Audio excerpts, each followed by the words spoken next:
नमस्कार। India debate में आप सबका स्वागत है। मैं हूं आशुतोष पाठक। मित्रों, मैं इस बिंदु पे बात करना नहीं चाहता था, अपनी प्रतिक्रिया देना नहीं चाहता था, क्योंकि आप जितनी प्रतिक्रिया सुन रहे हैं, जो कुछ भी देख रहे हैं, मेरी नजर उस पर रहती तो है, लेकिन उसे स्वीकार नहीं करती है। ये सीज फायर क्यों हुआ? ट्रंप का ट्वीट पहले क्यों आया? जीडी वेंस का ट्वीट आया, रूबिया का आया और तुलसी गवार्ड का आया, सबका आया, लेकिन पहले आया। और इसको लेकर के देश में तूफान मचा हुआ है। मचना भी चाहिए, बिल्कुल मचना चाहिए। लेकिन मैं आज आपको ट्रंप के इस कदम के पीछे का राज बताने जा रहा हूं, और ये राज आपको भारत की कोई मीडिया संस्थान नहीं बताएगी। भारत का कोई जियो पॉलिटिकल एक्सपर्ट नहीं बताएगा। भारत का कोई ब्यूरोक्रेट आपको नहीं बताएगा। जो बात हम बताने जा रहे हैं, इसकी चर्चा हम तो पिछले 4 वर्ष से कर रहे हैं। लेकिन अब के समय में जब कल सीज फायर हो गया और फिर सीज फायर का घंटे 2 घंटे सीज फायर हुआ ही नहीं, बल्कि सीज फायर का उल्लंघन लगातार पाकिस्तान करता ही रहा। भारतीय मीडिया ने दिखाना शुरू किया कि भारत पाकिस्तान सीज फायर के अपने वायदे को अमल नहीं कर रहा है, जो उसको करना नहीं था। तो भद पिटती दिख रही थी। और फिर जो मीडिया कल तक मोदी जी के साथ खड़े थे, वो खड़े तो हैं, लेकिन सवाल बहुत गंभीर पूछ रहे हैं। उनको पूछना भी चाहिए। लेकिन आज मैं उन मीडिया संस्थानों से ये पूछना चाहता हूं कि आपकी निगाह असल में उस तरफ क्यों नहीं गई जिस तरफ क्यूबाइड नेटवर्क लगातार प्रधानमंत्री को आगाह करता रहा, बताता रहा, कहता रहा। ऐसा नहीं है कि प्रधानमंत्री जानते नहीं है, ऐसा नहीं है कि प्रधानमंत्री को इसकी जानकारी नहीं है। जानकारी हम लोग तो दे रहे हैं, दूसरे लोग उनको गुमराह कर रहे हैं। हम लोग तो बहुत पहले से दे रहे थे। आज मैं अगर एक बड़ी बात कहूं तो उसे अतिशयोक्ति मत मानिएगा। आज अगर पहलगाम हमले में कौन कौन लोग शामिल हैं, अकेला पाकिस्तान है, ये कहना गलत होगा। पाकिस्तान के साथ साथ कुछ और शक्तियां हैं जो पहलगाम काम कराने के लिए उत्तरदायी हो सकता है। लेकिन दुर्भाग्यपूर्ण बात है कि आप उस तरफ इशारा नहीं कर सकते। फ्रंट में हमें पाकिस्तान, पाकिस्तान की आर्मी, पाकिस्तान की सरकार, पाकिस्तान की आईएसआई, पाकिस्तान में पल रहे सभी आतंकवादी संगठन तो दिखाई पड़ते हैं, लेकिन नेपथ्य में कौन कौन खिलाड़ी है, ये शायद हम कभी इस पर चर्चा नहीं करते। आज वक्त आ गया है उस पर चर्चा करने का। और इसीलिए आज का मेरा ये एनालिसिस जो आपसे मैं बातचीत कर रहा हूं, उसको ध्यान से सुनिए और उस तरफ अपनी नजर को दौड़ाइए। संजीव सान्याल कुछ दिन पहले, जो भारत सरकार के सलाहकार हैं, वो कुछ दिन पहले कुछ इशारा कर रहे थे। हम मुझे नहीं मालूम है कि वो प्रबुद्ध हैं, उनको ये जानकारी नहीं।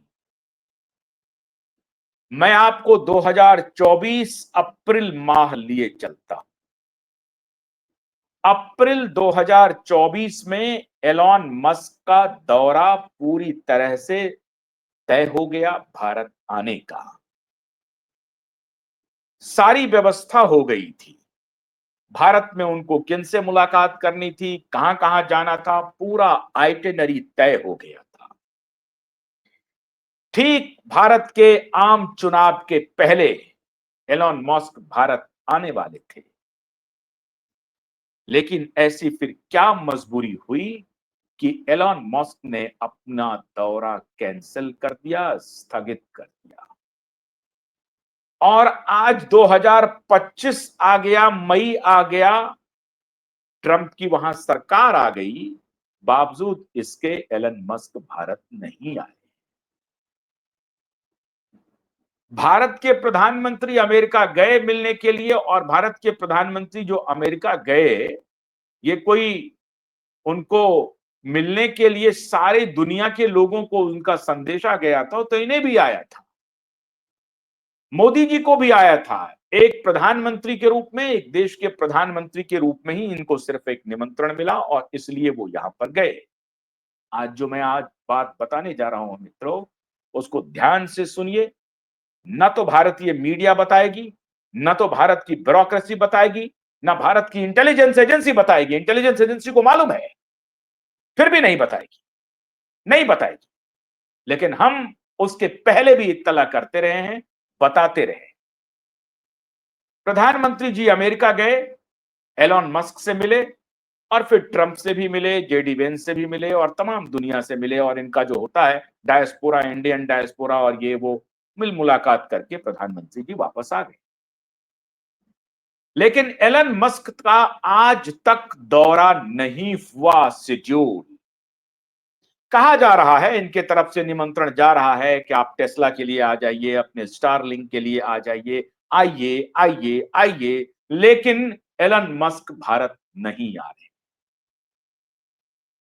पर्दे के पीछे का राज आज मैं आपके सामने खोल रहा हूं, इसके पहले भी बताया, लेकिन आज देश के प्रधानमंत्री को हमारा यह कार्यक्रम जरूर देखना चाहिए, और ये अपने ब्यूरोक्रेट और अपने स्ट्रेटेजिस्ट से पूछना चाहिए था कि अप्रैल का जो एलन मस्क का दौरा कैंसिल हुआ, उसके पीछे का कारण क्या है 2024 का। जरा इसके बारे में मुझे डॉजियर दो।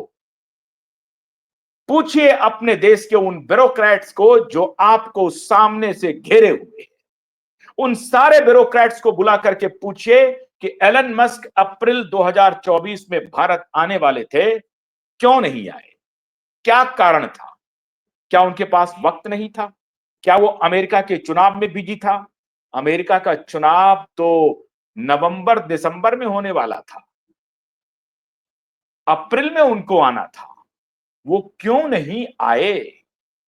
जरा पूछिए प्रधानमंत्री जी। कल के सीज फायर और भारत के गुस्से को आपको सामना करना पड़ेगा। जरा पूछिए अपने उन ब्यूरोक्रेट से कि एलन मस्क ने भारत की यात्रा क्यों स्थगित की। जिस मित्र को आपने कहा था अब की बार ट्रंप सरकार, दुनिया भर के डिप्लोमेट, दुनिया भर के रणनीतिकार, दुनिया भर के राष्ट्राध्यक्ष अचंभित थे, चकित थे कि एक देश का प्रधानमंत्री, एक देश का राष्ट्राध्यक्ष, एक प्रकार से राष्ट्रपति नहीं, प्रधानमंत्री के रूप में मुखिया सर्वे सर्वा, एक विदेशी दौरे पर जाते हैं और वहां वो राष्ट्रपति के कैंपेनर बन जाते हैं, इलेक्शन कैंपेनर बन जाते हैं। कोई बात नहीं, आपने जो डिप्लोमेसी थी उसकी धार को स्पष्ट किया और कहा कि डिप्लोमेसी का जो एक इंटरनल उसूल होता है, आपने उसको ब्रेक किया कि नहीं, हम जब विदेश जाते हैं तो विदेश में जो पॉलिटिकल पार्टीज है उसमें सभी हमारे मित्र हैं, चाहे वो डेमोक्रेट हो, रिपब्लिकन हो, अपोजिशन हो, सरकार में। हम जब एक बाहरी देश के रूप में उनसे संबंध बनाते हैं तो उसमें बराबरी से बनाते हैं। लेकिन आपने इस मिथ को तोड़ा प्रधानमंत्री जी। आप वहां पर आपने कहा अब की बार ट्रंप सरकार, कुछ ना कुछ तो मन में चल रहा होगा, या यूं ही आपने भावावेश में आकर के यह बयान तो नहीं दिया कि अब की बार ट्रंप सरकार।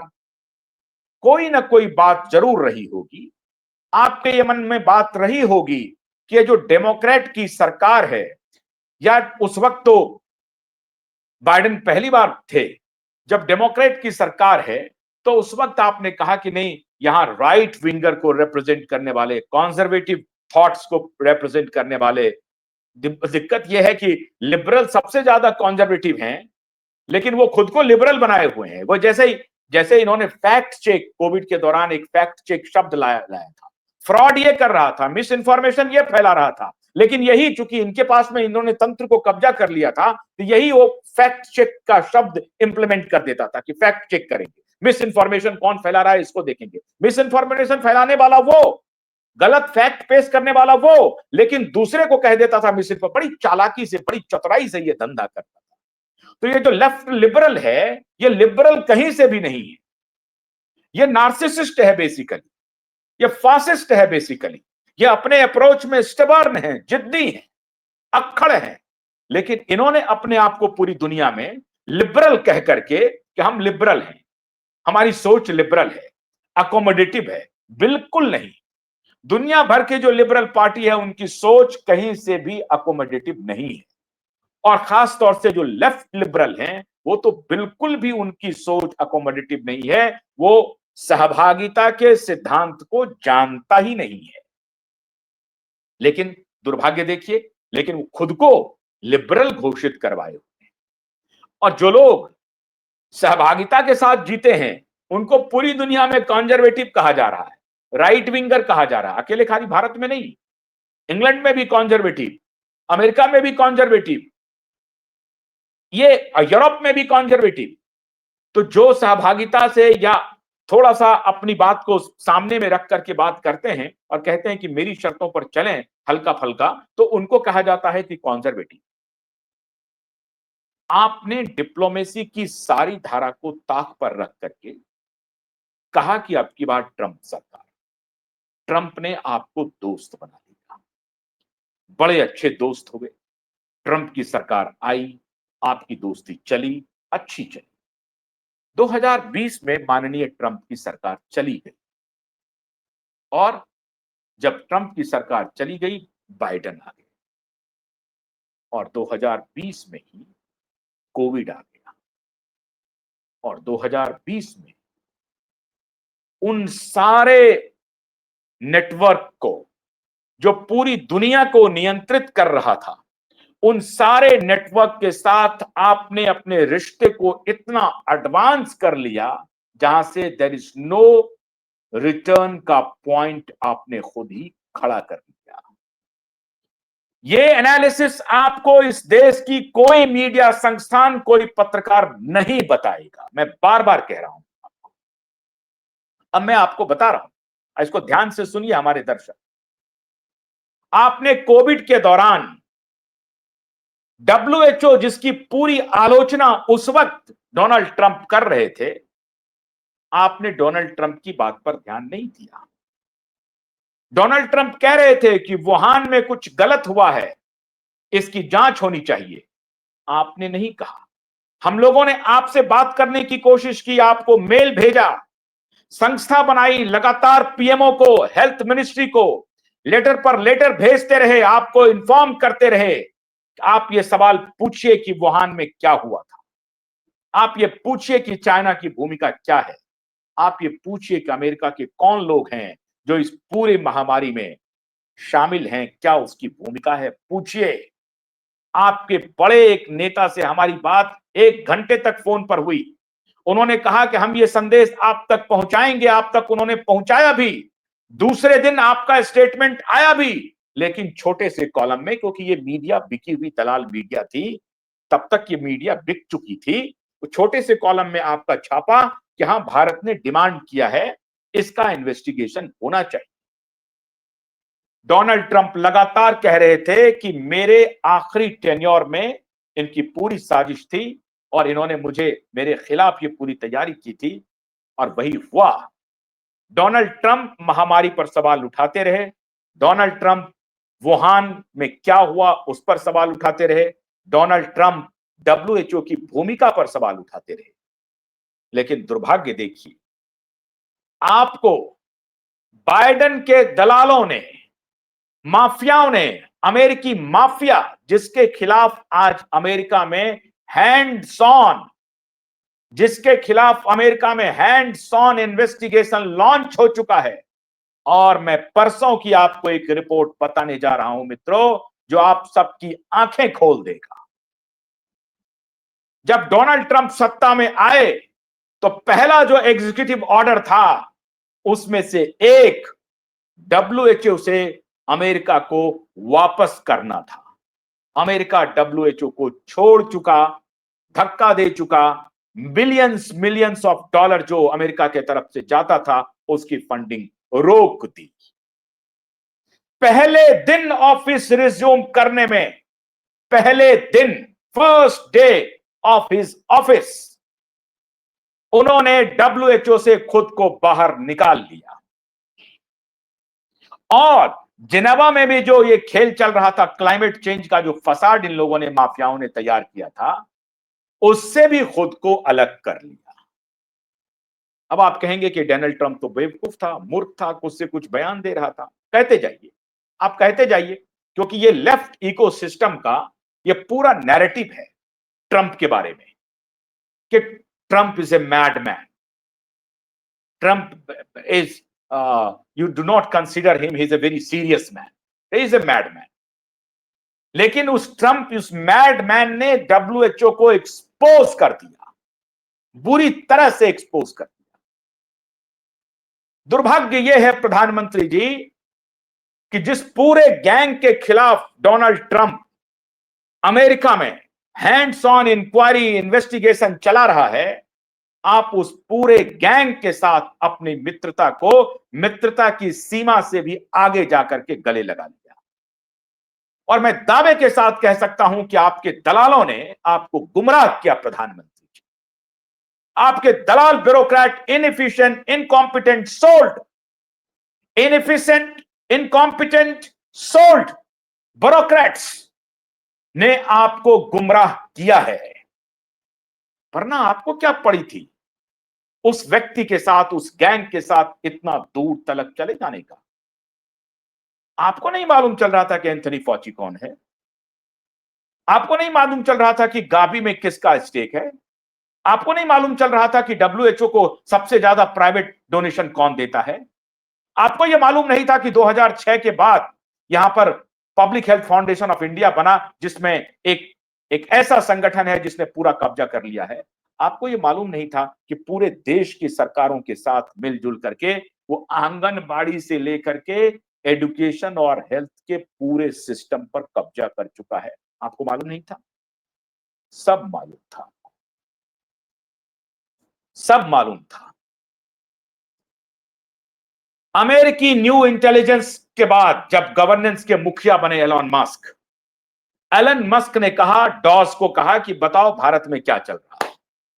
सारी रिपोर्ट आ गई कि भारत के सभी तंत्र पे ये दलाल बिल गेट्स ने कब्जा कर लिया है। और आपके नेता पार्लियामेंट में सोरोस को गाली देते हैं। आपको नहीं मालूम है कि जॉर्ज सोरोस का बिजनेस पार्टनर है बिल गेट्स? आपको नहीं मालूम है? ये किसे बेवकूफ बना रहे हैं हमारे देश के प्रधानमंत्री? और अगर नहीं मालूम है तो उन ब्यूरोक्रेट्स को बुला करके पूछिए कि what is the relationship between Bill Gates and George Soros. You will get all the information. And why Elon Musk is deadly against this man? Why? नहीं मालूम आपको? आपको यह सब कुछ भी नहीं मालूम कि ट्विटर को क्यों खरीदा एलन मस्क ने? आपको यह सब कुछ भी नहीं मालूम कि ट्रकर कॉन्वॉयज के खिलाफ कैसे खड़ा हुआ एलन मस्क? आपको यह कुछ भी नहीं मालूम कि एलन मस्क सारे कोविड प्रोटोकॉल के खिलाफ खड़ा होने वाला था? कुछ भी नहीं मालूम। Anti vaxxer, anti science, anti वो, मिस इन्फॉर्मेशनिस्ट, ये सब आपने होने दिया इस देश में, टेक डाउन होने दिया सारी खबरों को। फेसबुक पे, यूट्यूब पे, हर जगह टेक डाउन होने दिया। आज अमेरिका में एक भी खबर टेक डाउन नहीं हो रहा है और सबके सब कांग्रेसनल हियरिंग में माफी मांग चुके हैं। मार्क जुकरबर्ग ने एक्सेप्ट किया है कि हमको एस्टैब्लिशमेंट ने आदेश दिया था कि जो भी काउंटर नैरेटिव को, कोई भी काउंटर साइंटिस्ट अप्रोच आपके सामने आए, आप उसको टेक डाउन करें। उस वक्त के अमेरिकन इंटेलिजेंस और अमेरिकी एडमिनिस्ट्रेशन का यह डायरेक्ट ऑर्डर था और इसको मार्क जुकरबर्ग ने कांग्रेसनल हियरिंग में एक्सेप्ट किया। और आज फेसबुक तबाह हो गया है, तबाह हो गया है फेसबुक। गूगल के लोगों ने एक्सेप्ट किया कि हां, हमारे हमको भी इस तरह के आदेश आए थे, सारे लोग सरेंडर कर चुके हैं। यह जानकारी आपको नहीं मालूम है? और अगर नहीं मालूम है तो वो इनकॉम्पिटेंट ब्यूरोक्रेट्स को अपने साथ क्यों रखे हुए हैं? बड़े जो दूधर्ष बनते हैं, जियो पॉलिटिक्स को समझते हैं, are they not knowing this facts? उनको कोई इस बात की जानकारी नहीं है? वेलकम ट्रस्ट क्या है, कोई जानकारी नहीं है। गावी क्या है, कोई जानकारी नहीं है। डब्ल्यूएचओ में किसकी किसकी भूमिका है, कोई जानकारी नहीं है। क्या आपको जानकारी नहीं है प्रधानमंत्री की डब्ल्यूएचओ के जो प्रमुख हैं टेड्रोस, वो एक माफिया इथियोपिया का पॉलिटिशियन है, एक कम्युनिस्ट पॉलिटिशियन है, एक करप्ट कम्युनिस्ट पॉलिटिशियन है। आपको नहीं मालूम है? और अगर आपको नहीं मालूम है तो आप उनको तुलसी भाई कह देंगे? कह देंगे आप? मैं संघ के लोगों से यह अपील कर रहा हूं, और मैं संघ के प्रमुख में से एक, बड़े संघ के प्रमुख में से एक, संघ के बड़े पदाधिकारी से घंटों मैंने बात की थी, और मैंने उन्हें व्यक्तिगत रूप से यह सलाह दी थी कि हमारा अप्रोच जियो पॉलिटिक्स में जो हो रहा है वो गलत दिशा में जा रहा है, उसे ठीक करने की आवश्यकता है। हम गलत इंस्टीट्यूशन पर, गलत व्यक्ति पर भरोसा कर रहे हैं, जो हमारा नहीं हो सकता है, जो हमारी कब्रें खोदेगा, जो हमारे खिलाफ खड़ा होगा। लेकिन आप उनको तुलसी भाई कह गए, अब ये जोश में कह गए आप। अब उनसे आप, इधर से लोगों ने कहा कि नहीं, चूंकि अपने आयुर्वेद को, अपने अपने हेल्थ केयर को, नेचुरोपैथी को आगे बढ़ाना है, इसलिए उनको तुलसी भाई कह दिया। नहीं, वो आपके आयुर्वेद और आपके नेचुरोपैथी पर दूसरे तरीके से कब्जा करना चाहता है। और मुझे मालूम है कुछ ऐसे आयुर्वेदाचार्य जिनको वर्ल्ड इकोनॉमिक फोरम से फंडिंग मिली है, ये सब मुझे मालूम है, ये सब मैं आपको हैंड्स ऑन अकाउंट दूंगा। अब आप कहेंगे कि ये हेल्थ केयर का, डब्ल्यूएचओ का जियो पॉलिटिक्स से क्या लेना देना है? अरे लेना देना है, लेना देना है। वो सिर्फ हेल्थ केयर का मामला नहीं था, वो आंगनबाड़ी में भी घुसा हुआ है, वो एजुकेशन में भी घुसा हुआ है, वो डायरेक्ट हमारे देश के आरबीआई गवर्नर से बेधड़क जाकर के मिलता है, बेधड़क। डिजिटाइजेशन के पीछे भी यही खिलाड़ी था। आपने नारा दे दिया, टेररिस्ट का हम कमर तोड़ रहे हैं, उनको जो नकली नोट का फंडिंग होता है उसको तोड़ रहे हैं, जो ब्लैक मनी मार्केट में है उसको तोड़ रहे हैं। नैरेटिव आप चलाते रहे, लेकिन इस सबके पीछे डिजिटाइजेशन का खेल था। कुछ हद तक डिजिटाइजेशन अच्छा है, हम लोग भी यूज करते हैं, कुछ हद तक अच्छा है, लेकिन आप उसके लिए तैयार करके आपने किया, अच्छी बात है, लेकिन फिर उस पर नजर रखिए, यह नियंत्रण उसके हाथ में ना चला जाए, नियंत्रण अपने हाथ में रखिए। और इसीलिए जब से यह डिजिटाइजेशन का खेल हुआ है, साइबर अपराध 1000% बढ़ गया है। 1000, हजारों करोड़ का बैंक अकाउंट लूट रहा है, पिट रहा है। इस पर नियंत्रण की हमने कोई फुल प्रूफ तैयारी नहीं की। होम मिनिस्ट्री का लगातार आ रहा है प्रचार प्रसार कि नहीं, इसको रोकिए, इसको रोकिए, इसको रोकिए। कोई हॉक्स कॉल जाए, कोई जज बन के करे, कोई पुलिस बन करके करे, कोई किडनैप करे, आप उसको ध्यान, ओटीपी मत दीजिए, ये मत दीजिए, वो मत दीजिए, वो चलता रहा। The fact of the matter is this man is controlling our technology to.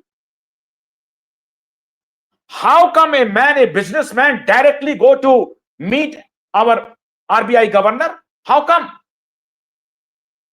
ये कैसे मिल लेता है? इसकी आवश्यकता क्या है आरबीआई गवर्नर से मिलने की? तो सिर्फ हेल्थ केयर नहीं, फाइनेंशियल इंस्टीट्यूशंस में, एजुकेशनल इंस्टीट्यूशंस में इनके दलाल अशोका यूनिवर्सिटी में बैठे हुए हैं, इनके दलाल आईआईटी कानपुर में बैठे हुए हैं, जो फर्जी मैथमेटिकल मॉड्यूल तैयार करता था कोविड के दौरान। आपको इन सब की कोई खबर नहीं है। आपने इनके साथ अपनी मित्रता को इस हद तक आगे बढ़ा लिया कि आपको आखिरी दिनों में यह इल्म होने लगा कि Donald Trump is not coming back. दलालों ने आपको फीडबैक दे दिया कि नहीं नहीं, डोनाल्ड ट्रंप तो लूज कर रहा है, खत्म हो गया, कमला हैरिस आ गई, बाइडेन खत्म हो गए हैं। अब कमला हैरिस आ गई और कमला हैरिस के आते ही ग्राफ बढ़ गया। लेकिन डोनाल्ड ट्रंप के पीछे एलन मस्क चट्टान की तरह खड़ा था। ट्विटर को खरीदने के पीछे एलन मस्क की पूरी कहानी यही थी कि ये गेट्स गैंग और सोरोस गैंग को पूरी तरह से नेस्त नाबूद किया जाए। नेस्त, ये इनह्यूमन है, ये इनह्यूमन गैंग है। जेफरी एप्स्टेन के आइलैंड पर जाकर के ये अय्याशी करने वाला व्यक्ति हमारे देश के प्रधानमंत्री आवास में घुस गया। मैंने उस दिन भी अलर्ट किया था। आपको लग रहा होगा कि सीज फायर जो हो गया है वो क्या कहानी है, आ रहा हूं आपके ऊपर। ये सीज फायर के पीछे की कहानी क्या है और क्यों ट्रंप ने ऐसा किया। आप उस गैंग के साथ, ये लेफ्ट लिबरल इकोसिस्टम के साथ इतने एडवांस हो गए कि आपने ये भी नहीं देखा कि एलन मस्क वहां पे आ रहे हैं। एलन मस्क का कॉम्बिनेशन इस बिजनेसमैन के साथ क्या है, एलन मस्क क्यों वर्ल्ड इकोनॉमिक फोरम से भी खुद को अलग कर लिया है। और हमारे देश के नेता, ये दो कौड़ी के नेता, वो डावोस जा जा करके उनके पैसे पर पलते हैं। हमारी देश की पूरी संप्रभुता, हमारी देश की पूरी अस्मिता को ये इन दलालों के हाथों में गिरवी रख रहे हैं, गिरवी रख रहे हैं। एलन मस्क खुद को वर्ल्ड इकोनॉमिक फोरम से अलग कर लिया, क्लाइमेट चेंज का जो फसाड बनाया हुआ है उससे अलग कर लिया, डब्ल्यूएचओ से अमेरिका को अलग कर लिया। और अब मास्टर स्ट्रोक सुनिए। एक दिन पहले एग्जीक्यूटिव ऑर्डर आया और कमाल है अमेरिका का एडमिनिस्ट्रेशन। सीखिए मोदी जी, सीखिए, अमेरिका से सीखिए। जब वो कोई एग्जीक्यूटिव ऑर्डर पे प्रेसिडेंट साइन कर रहे होते हैं तो प्रेस के सामने में करते, यानी कि चुपके से कोई एग्जीक्यूटिव ऑर्डर साइन कर लिया, चला दिया, चुपके से कुछ कर लिया, चला दिया, ऐसा नहीं होता है। प्रेस के सामने प्रेस वाले बैठे होते हैं और जब वो साइन करते हैं एग्जीक्यूटिव ऑर्डर तो पूछते हैं एनी क्वेश्चन, फिर वो सवाल आता है और उसका जवाब दिया जाता है। ब्यूरोक्रेसी के लोग होते हैं, डिपार्टमेंट के सेक्रेटरीज होते हैं और फिर उनको ब्रीफ किया जाता है और फिर वो सिग्नेचर करते हैं। मित्रों, एक दिन पहले आपको यह खबर किसी मीडिया संस्थान में मिली क्या भारत में? इसलिए मैं कहता हूं भारत की मीडिया संस्थान इनकॉम्पिटेंट, इनएफिशिएंट और कंप्रोमाइज्ड है। इस पर भरोसा करने की जरूरत नहीं है। ये यूट्यूबर ने भी किसी ने आपको नहीं बताया होगा। ये जो बड़े, जो दूसरे गैंग के लोग हैं जो दिन रात पानी पी करके मोदी को गाली देते हैं, ये इनकॉम्पिटेंट लोग हैं। मैं उनके बारे में कुछ बोलना नहीं चाहता।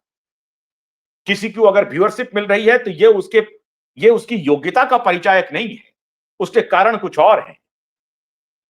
आपको यह खबर कहीं नहीं दिखी होगी भारतीय मीडिया में कि परसों अमेरिकी राष्ट्रपति ने एक एग्जीक्यूटिव ऑर्डर साइन किया है। वो ऑर्डर है गेन ऑफ फंक्शन रिसर्च को जो फंडिंग किया जा रहा था अमेरिका की तरफ से, उसको रोक दिया गया है। जो पैसे का वारा न्यारा चल रहा था इको हेल्थ अलायंस और Wuhan institute of virology, Ukraine में, जहां कहीं भी, वो basically gain of function research ये था कि कोई भी वायरस की इन्फेक्टिविटी क्या होती है, वो वायरस किसी को इन्फेक्ट कितना कर सकता है, और वही वो केमिकल वेपन के रूप में काम कर रहा था। वो क्या कहते हैं, एक वेपन के रूप में, केमिकल या जीनोम करके कुछ है, उसका नाम मैं भूल रहा हूं अभी, उस वेपन के रूप में वो रिसर्च किया जा रहा था। और आज से नहीं, वर्षों से अमेरिका में। और जब ओबामा आए थे अमेरिका में 2014 में पहली बार, तो ओबामा ने 2014 में ही ओबामा ने प्रतिबंधित किया। अमेरिका में 11 लैब्स थे जहां पर इस तरह के गेन ऑफ फंक्शन रिसर्च चल रहे थे, और उसको फंड कर रहा था NIH, national institute of health, जिसके सर्वे सर्वा थे एंथनी फॉची, इन एसोसिएशन विद अमेरिकी डिफेंस एजेंसी सीआईए, इसके अलावा पेंटागन, इन सब के सहयोग से ये सारे लैब चल रहे थे, जो एक प्रकार से केमिकल वेपन थे, तैयार हो रहे थे कि परंपरागत लड़ाई ना लड़ी जाए, कोई ऐसा चीज छोड़ दिया जाए हवा में जो पूरी आबादी को इन्फेक्ट कर दे। कोई ऐसा चीज हो जो एक व्यक्ति को करें तो दूसरा, तीसरे, चौथे, पांचवा ऐसा होता चला जाए। यह शोध चल रहा था अमेरिका में। ओबामा ने कहा कि यह खतरनाक शोध है, इसको बंद करिए, कहीं और ले जाइए। तब फिर एंथनी फॉची ने इसका रास्ता निकाला और एक इको हेल्थ अलायंस, एक प्राइवेट बॉडी थी जिसको लूप में लिया, और एनआईएच ने इको हेल्थ अलायंस को फंड किया, और इको हेल्थ अलायंस ने वुहान इंस्टीट्यूट ऑफ वायरोलॉजी से, जो चाइना में है, उससे कोलैबोरेशन किया। और फिर एनआईएच का पैसा इको हेल्थ अलायंस को, और फिर इको हेल्थ अलायंस का पैसा वुहान इंस्टीट्यूट ऑफ वायरोलॉजी को गया। इस तरह से जा रहा था। ये कितना बड़ा गेम था, और आज तक वो पैसा चल रहा था, जा रहा था। Elon Musk, Robert F Kennedy, Jay Bhattacharya, ये तीनों कौन है बताने की जरूरत नहीं है, फिर बता देता हूं। जय भट्टाचार्य एनआईएच के वर्तमान डायरेक्टर हैं, जो पहले एंथनी फॉची हुआ करते थे। इसी एंथनी फॉची ने जय भट्टाचार्य को कहा था कि ये फ्रिंज साइंटिस्ट है। इतने बड़े यूनिवर्सिटी के साइंटिस्ट को कहा कि ये फ्रिंज साइंटिस्ट है, जो बैरिंगटन डिक्लेरेशन साइन किया था। दुनिया भर के 67,000 डॉक्टरों ने कहा था कि कोविड में जो कुछ भी प्रोटोकॉल अपनाया जा रहा है वो फार्स है, फ्रॉड है, झूठा है, गलत है। तो इसको इन लोगों ने प्रतिबंधित कर दिया था, हर जगह से उसको हटा दिया था। फेसबुक, ट्विटर, कहीं भी आए, चैनल वैनल मीडिया पर तो जाना नहीं था, क्योंकि उसमें कई बिलियन डॉलर्स लगाया था गेट्स, सोरोस ने मिलकर के, और फार्मा प्रेमिसेस ने। फाइजर अकेले ने कितना पैसा लगाया था आप कल्पना नहीं कर सकते हैं। सारे डिटेल्स आ रहे हैं, फाइजर के, मॉडर्ना के, वेलकम ट्रस्ट के, ऑक्सफोर्ड यूनिवर्सिटी के, सबके डिटेल्स आ रहे हैं। ऑक्सफोर्ड यूनिवर्सिटी में कितना गेट्स का पैसा लगा हुआ है, वेलकम ट्रस्ट में कितना लगा हुआ है, गाबी में कितना पैसा लगा हुआ है, सारे डिटेल्स अवेलेबल हैं आप। तो एनआईएच के अब वर्तमान डायरेक्टर हैं जय भट्टाचार्य, और हेल्थ सेक्रेटरी अब हैं रॉबर्ट एफ कैनेडी, और एलन मस्क डॉस के सर्वे सर्वा है, डिपार्टमेंट ऑफ गवर्नेंस का, उसके सर्वे सर्वा है। इन तीनों ने मिलकर के कहा कि ह्यूमैनिटी के लिए जो सबसे बड़ा अपराध हुआ है, जिस गैंग ने अपराध किया है, उस सारे गैंग को एक्सपोज किया जाए। आरएफ कैनेडी ने इसके ऊपर बड़ी बड़ी लंबी पुस्तक लिखी। जिस गैंग को वर्तमान एडमिनिस्ट्रेशन अपना जानी दुश्मन बना रहा है, उस गैंग के साथ हमारे देश के प्रधानमंत्री दोस्ताना, फकीराना रेड कारपेट बिछा रहा है। किसके कहने पर? कल के सीज फायर पर आ रहा हूं, यह आपको रेफरेंस दे रहा हूं मित्रों, रेफरेंस समझिए कि कहां से जियोपॉलिटिक्स घूमती है। जो वर्तमान एडमिनिस्ट्रेशन अमेरिका का पूरी तरह से जिस गैंग के खिलाफ लगा हुआ है, हैंड्स ऑन लड़ाई लड़ रहा है, फार्मा वॉर चल रहा है अमेरिका में, जिसके खिलाफ इंक्वायरी चल रही है। जाते जाते बाइडेन ने एंथनी फॉची को पार्डन दे दिया आखिरी दिन। कहीं कोई खबर नहीं, कहीं कोई खबर नहीं, कोई इस पर चर्चा नहीं, कोई डिबेट नहीं, कोई बात नहीं है। बाहर भारतीय मीडिया क्यों, कैसे करेगी इस पर चर्चा? यह निर्लज्ज और पतित मीडिया कैसे करेगी इस पर चर्चा? यह निर्लज्ज और वामी कामी लेफ्ट लिबरल कैसे करेगी इस पर चर्चा? क्योंकि ये उसके स्टूज थे, ये उनसे पैसे लेते थे। भारत में फैक्ट साला, भारत में डेटा लीड्स कंपनी बना करके जुबैर जैसे लोगों से ये फैक्ट चेक और डिटेल चलता था। कौन कौन लोग थे उसमें? पता करिए जरा राघव बहल के बारे में, पता करिए शेखर गुप्ता के बारे में, पता कीजिए डाटा लीड्स के बारे में। कोई नहीं बताएगा, सब मौन, सब चुप है। इतना बड़ा ऑर्डर आ गया, लेकिन इस पर कोई चर्चा नहीं हुई। आखिरी दिन जब बाइडेन अपना ऑफिस छोड़ रहे थे, तो एंथनी फॉची को माफी देके चले गए। अब वहां पर यह भी लीगल ऑप्शन तैयार किया जा रहा है कि आखिरी दिन में आखिर एंथनी फॉची को माफी क्यों दिया। उनको डर है कि कहीं एलन मस्क, आरएफ के, जय भट्टाचार्य और डोनाल्ड ट्रंप मिलकर के इनको इंप्लीकेट न करें और इन्हें फांसी पर न चढ़ा। हजारों मिलियन डॉलर इस व्यक्ति ने कोविड में बनाया, मिलियंस ऑफ मिलियंस डॉलर। जैसे भारत के दलालों ने, भारत के दलाल डॉक्टरों ने, भारत के दलाल ब्यूरोक्रेट्स ने इन माफियाओं के साथ मिलकर के बनाया, बिलियंस ऑफ बिलियंस डॉलर। उसको जाते वक्त आखिरी दिन बाइडेन ने पार्डन दे दिया, माफी दे दिया कि अब कोई दूसरा एडमिनिस्ट्रेशन इनके खिलाफ कोई इंक्वायरी न सेटअप करे, इन्हें फांसी पर न चढ़ाए। लेकिन उसके लीगल ऑप्शंस वहां तलाशे जा रहे। उस वक्त जुबाइब नेटवर्क आपका अकेला नेटवर्क था जो जय भट्टाचार्य के भी संपर्क में था और आरएफ के भी संपर्क में था। सारी जानकारी हमें मिल रही थी और हम अपने सरकार को बतला रहे थे, हम उनको इन्फॉर्म कर रहे थे कि आप बहुत एडवांस हो रहे हैं इस गैंग के साथ, संभलिए संभलिए, रुकिए, ठहरिए। रुक नहीं रहे थे। आज डोनाल्ड ट्रंप ने बदला ले लिया। सच बात मित्रों यह है कि डोनाल्ड ट्रंप ने भारत से बदला लिया है, भारत को अपमानित किया है और इस अपमान के लिए हमारे देश की वर्तमान सरकार जिम्मेदारी से पीछे नहीं हट सकती। भारत की सरकार, भारत की 140 करोड़ जनता की सरकार है। यह किसी व्यक्ति, किसी पार्टी की सरकार नहीं है। 140 करोड़ जनता आज शर्मिंदा है, शर्मिंदा है। हम पाकिस्तान को नेस्त नाबूद करने के लिए बढ़ चुके थे। सोशल मीडिया पे वॉर चल रहा है। 1971 में तो हम कमजोर थे, वो छोड़ दीजिए। कारगिल के दौर में क्या कहा था अमेरिकी राष्ट्रपति क्लिंटन ने? कहा कि धमकी दे रहा है पाकिस्तान, न्यूक्लियर बॉम्ब फोड़ेगा। कहा सुबह देख नहीं पाएगा पाकिस्तान, हम अपनी आधी आबादी तो गंवा देंगे लेकिन पाकिस्तान कल का सवेरा नहीं देखेगा। ये वर्ड्स थे भरबेटम हमारे देश के प्रधानमंत्री अटल बिहारी वाजपेयी की। इंदिरा गांधी को धमकी दी गई, सैंक्शन लगा दिया गया। 7th फ्लीट, 7वां बेड़ा भेजा। उस 7th फ्लीट में न्यूक्लियर पनडुब्बियां भी थी।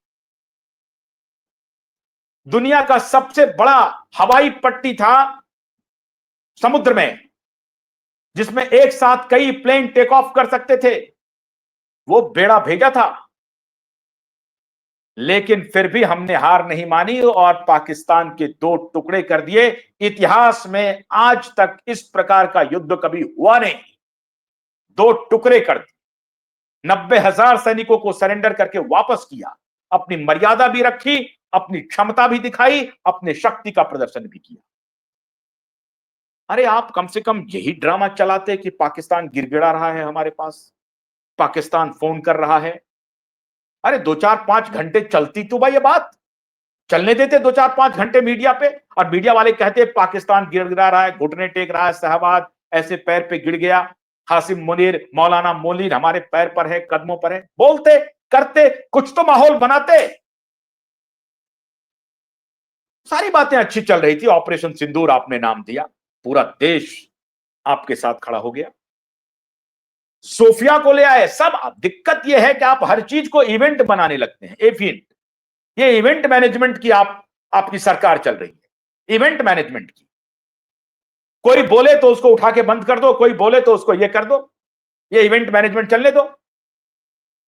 सोफिया कुरैशी को भी लाए और उधर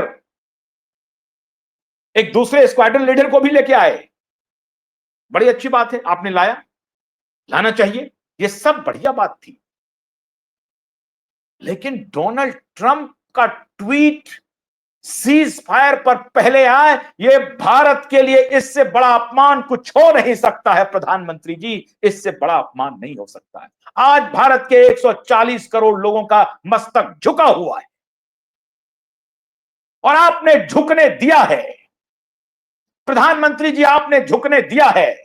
या एक स्ट्रेटेजी में आपको बेनिफिट ऑफ डाउट फिर दे रहा हूं, लेकिन अभी तक आप बिल गेट्स से पीछा नहीं छुड़ाए हैं। तब भी मैंने आपको बेनिफिट ऑफ डाउट दिया था कि आप शायद इनसे मिल करके इसका तमाम करेंगे काम, लेकिन अभी तक आपने काम तमाम नहीं किया। उसके दलाल अभी भी घूम रहे हैं भारत में। और चरित्रहीन दलाल उनके साथ है, चरित्रहीन दलाल बॉलीवुड के दलालों के साथ घूम रहा है ये व्यक्ति। तो ये कहा जा सकता है कि नहीं मोदी जी कुछ बड़ी प्लानिंग कर रहे हैं बलूचिस्तान को लेकर के। खबर आ रही है कि बलूचिस्तान का हाई कमीशन भारत में खुलने वाला है। खोलिए आप, कल नहीं आज खोलिए आप बलूचिस्तान का हाई कमीशन, दीजिए आप सहमति कि बलूचिस्तान एक राष्ट्र हो गया और आपके साथ जो बाकी 130 राष्ट्र है वो आपके साथ आ जाएगा। अमेरिका को कहिए कि चलो भाई तो तुम भी दो। चाइना के साथ डिप्लोमेसी बढ़ाइए। चाइना का पूरा स्टेक वहां पर लगा हुआ है। चाइना को मनाइए कि बलूचिस्तान को अलग करो। ये एक रोग स्टेट है पाकिस्तान, इससे झगड़ते रहोगे तो काम नहीं चलेगा। व्यापार ही करते हैं हम लोग, तुम भी कमाओ हम भी कमाते हैं। अरे 30% आपने इलेक्ट्रॉनिक्स में तो उनको घुसा लिया है चाइना को, वो तो बिजनेस पार्टनर है आपका। तो चाइना को बोलिए कि आप बलूच को हटाओ, बलूचिस्तान बनाओ। अरे बलूचिस्तान के लोग तो आपको प्रधानमंत्री डिक्लेयर करने के लिए तैयार बैठे हैं। बलूचिस्तान के प्रधानमंत्री ट्रंप को बोलो कि कनाडा तो आप ले नहीं पाए, ग्रीनलैंड भी आप नहीं ले पा रहे हैं, गाजा में भी आपकी चल रही है। तो जब गाजा में चल रहा है, ग्रीनलैंड में चल रहा है, कनाडा में चल रहा है, तो बलूच में भी आ जाओ, सब मिलकर के सौदा करते हैं बढ़िया से।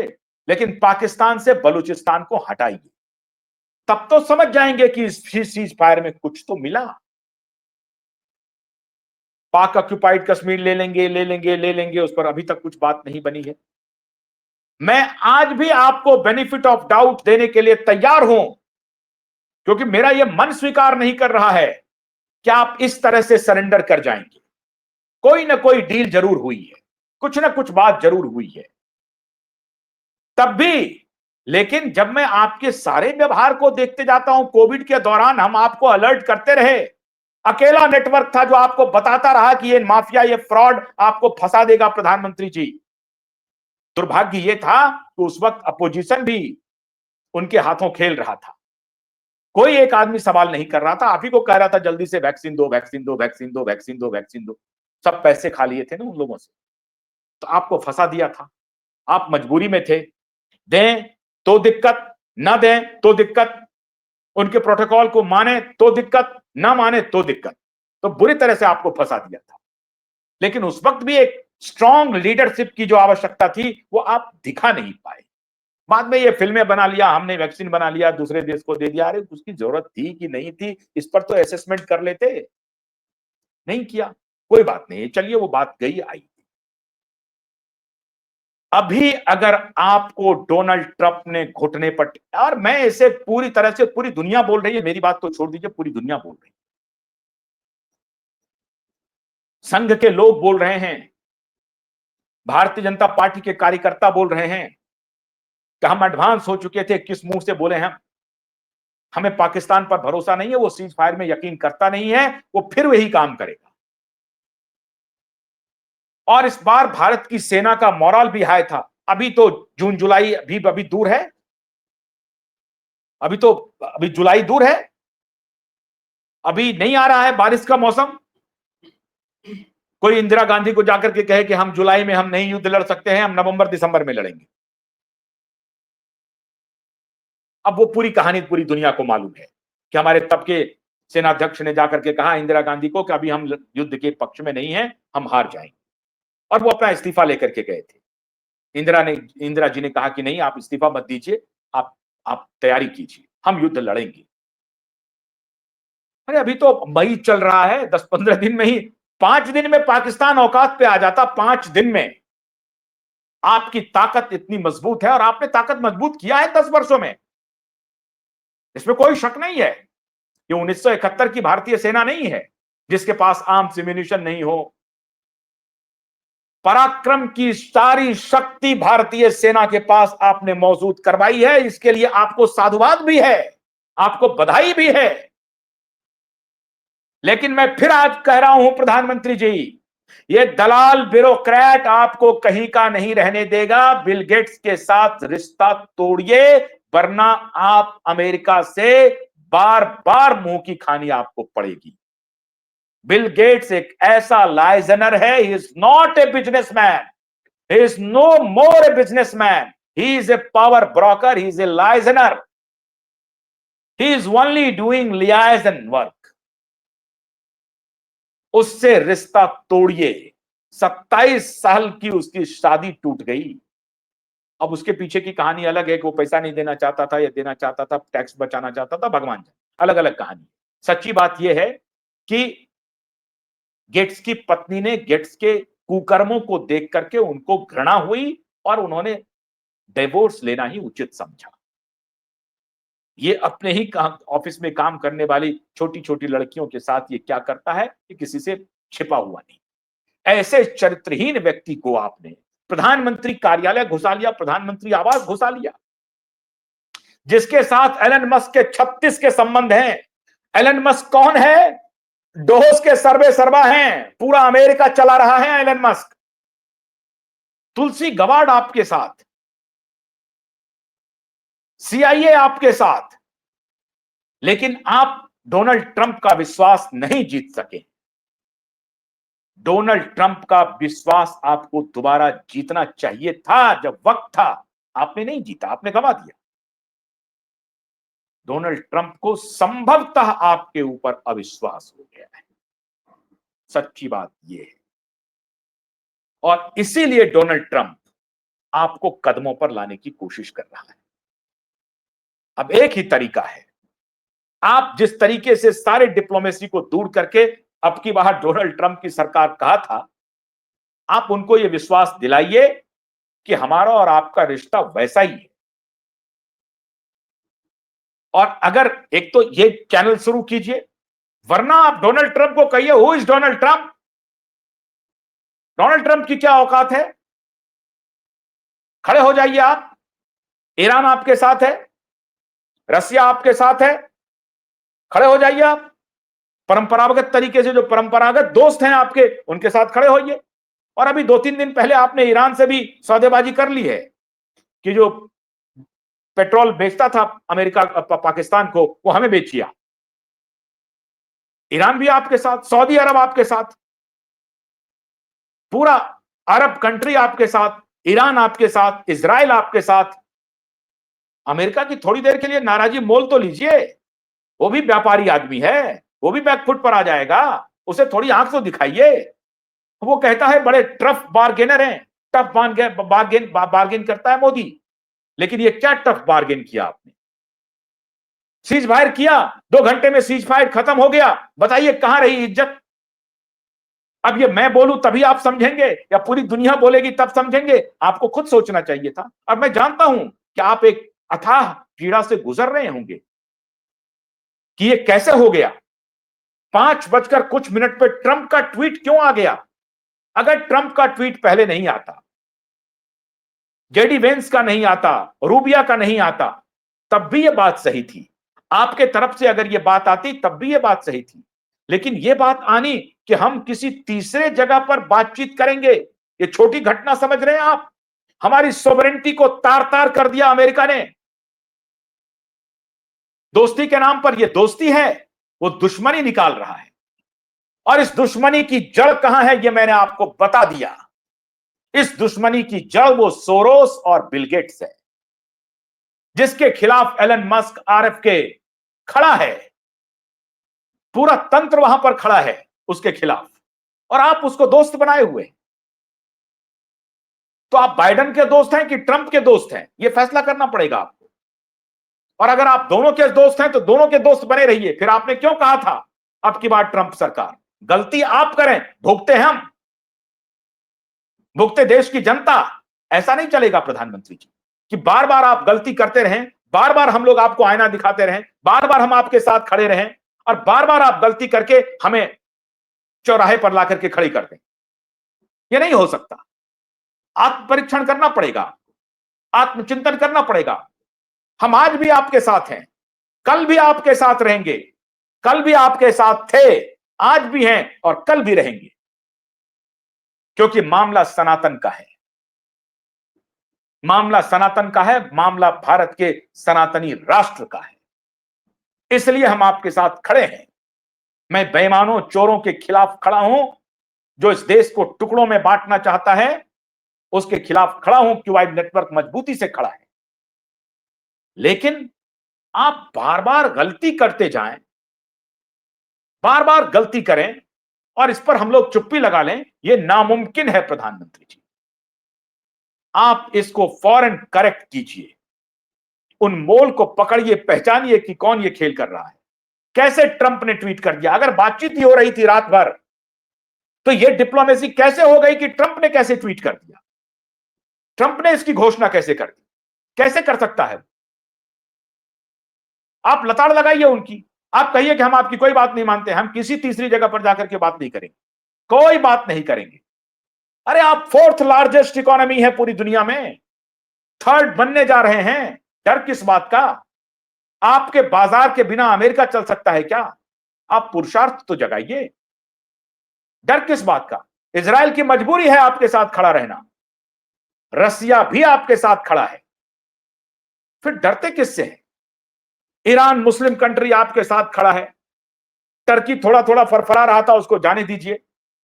सऊदी अरब जान गया है, सऊदी अरब में जाकर के आपने एक बहुत अच्छा काम किया है कि पाकिस्तानियों को वहां अधिक से अधिक एंट्री ना मिले, यह भी आपने बड़ा अच्छा काम करवाया है। जो अच्छे काम है उसकी सराहना तो खूब खुल करके करनी चाहिए। लेकिन जिस बात के तरफ इशारा मैं पिछले 4 साल से कह रहा हूं, आज उसका रिजल्ट आ गया सीज फायर के रूप में। निश्चित रूप से अमेरिका की सरकार जो आपसे दिख रही है कि दोस्ताना रिश्ता है, नहीं है। उनके मन में कुछ ना कुछ मलाल है। और वहां एलन मस्क खड़े हैं, डॉज के सर्वे सर्वा बन करके, आरएफके बैठा हुआ है। जो जितने सलाहकार हैं, अभी डॉक्टर असीम मल्होत्रा उनके सलाहकार हैं, डॉक्टर पीटर मैकॉला उनके नेटवर्क में हैं। वो सब इस व्यक्ति से खफा है, एक पूरा गैंग खफा है। इंक्वायरी हो रही है, महामारी की इंक्वायरी चल रही है। जिसने वायरस बनाया उसी ने वो बूटी बनाया, इस पर तहकीकात चल रही है। और आप बूटी बनाने वाले से पैसे लेकर के उनको पता नहीं कहां कहां अवार्ड दे रहे हैं, पद्मश्री और ये और वो, भारत का बना लिया। अरे भारत का नहीं था वो, इस व्यक्ति का पैसा लगा हुआ है उसमें, टेक्नोलॉजी भी बाहर की थी, तो झूठ फैला दिया किसी ने। इन सारी चीजों को, इसके पर्सपेक्टिव को एक बृहत्तर पर्सपेक्टिव में देखने की जरूरत है। इसलिए जब जियोपॉलिटिक्स की कोई रणनीति बनाते हैं, हमारे तो ये हैं बड़े बाप रे जेम्स बॉन्ड हैं, तो ऐसे कर देंगे, ऐसे घेर लेंगे। अरे सब कुछ नहीं हो रहा है, जेम्स बॉन्ड हैं। आपके देश की सेना की आज 77 वर्षों की तपस्या है, ताकत है, वो खड़ी है आपके पास, इसीलिए जेम्स बॉन्ड चल रहा है, नहीं तो कोई बॉन्ड नहीं चलने वाला है, ये ध्यान रख लीजिए। पिछली सरकारों ने कमजोर करके रखा, इसमें कोई शक नहीं। आपने मजबूती दी है सेना, सेना मजबूत है आपकी, तीनों सेना मजबूत है। और किस प्रकार से सीडीएस की मृत्यु हुई, बहुत ही संदेहास्पद तरीके से हमारे सीडीएस जनरल राउत की मृत्यु हुई है।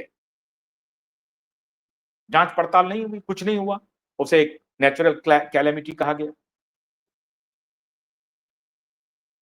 अब इन सारे तथ्यों पर थोड़ा ध्यान से, गंभीरता से मैं अपने देश के प्रधानमंत्री से संवाद कर रहा हूं। उन्हें कह रहा हूं कि प्रधानमंत्री जी, जरा गौर से देखिए, चूक कहां हुई, गलती कहां हुई, सीज फायर हमने क्यों किया, आवश्यकता क्या थी सीज फायर की? जो लोग कह रहे थे डू नॉट एस्केलेट वॉर, वही अब आपको कह रहे हैं कि ये भींगी बिल्ली है। वही अब ये नैरेटिव सोशल मीडिया पर चला रहे हैं कि एक लेडी आयरन थी, एक सायरन लेडी है। अब बताइए, जो कह रहे थे don't escalate war, Salman Khan tweet कर रहा है thank God finally cease fire happened. लेकिन जब युद्ध शुरू हुआ, अपने सेना के मनोबल को बढ़ाने के लिए एक शब्द नहीं कहा। ये तो फलक नाज है बेचारी, जो उन्होंने इनको एक्सपोज किया। एक एक्टर हैं फलक नाज, उन्होंने कल एक उनका वीडियो वायरल हो रहा था सोशल मीडिया पे, और वो पूरी तरह से इनको एक्सपोज कर रही थी कि कैसे हमारी बॉलीवुड इतना बेशर्म है, इतना स्वार्थी हो सकता है, इतना सेल्फ सेंटर्ड है। तो प्रधानमंत्री जी, जियोपॉलिटिक्स तो थोड़ा ध्यान से समझने की आवश्यकता है और मैं समझता हूं कि थोड़ा इसमें थोड़ा और इसको ब्रॉडर कीजिए। किस तथ्य का कहां पर क्या झुकाव है इसको समझिए और दर्शकों से भी मैं अनुरोध करूंगा कि किसी चीज को स्टैंड अलोन मत देखिए। अगर एलन मस्क और महामारी को आज मैं सीज फायर से जोड़ रहा हूं तो उसके अंदर जाइए, उनकी तहकीकात कीजिए, पता कीजिए कि बिल गेट से, सोरोस से किस हद तक नफरत का वातावरण है अमेरिका में। और मैं क्यों कह रहा हूं कि बिल गेट्स ने भारत के हर संस्थान पे कब्जा कर लिया है, इसकी जानकारी अमेरिका को है। इन अब मैंने आपके सामने पर्सपेक्टिव रखा है। हम उम्मीद करते हैं कि आप इसका जरूर आकलन करें। दर्शकों से भी अनुरोध है। मैं सभी दर्शकों से अनुरोध करता हूं कि वीडियो को शेयर भी कीजिए। जिन्होंने हमारे चैनल को सब्सक्राइब नहीं किया है वो सब्सक्राइब भी कीजिए। और प्रधानमंत्री, मैं कल भी आपके साथ था, आज भी हूं, आगे भी आपके साथ रहूंगा। आप हमारे देश के प्रधानमंत्री हैं। आपके साथ खड़ा हूं। आपका जो भी निर्णय होगा उनके साथ खड़ा हूं। लेकिन निर्णय गलत होगा तो जरूर कहा जाएगा कि निर्णय गलत हुआ है। बहुत बहुत शुक्रिया। नमस्कार।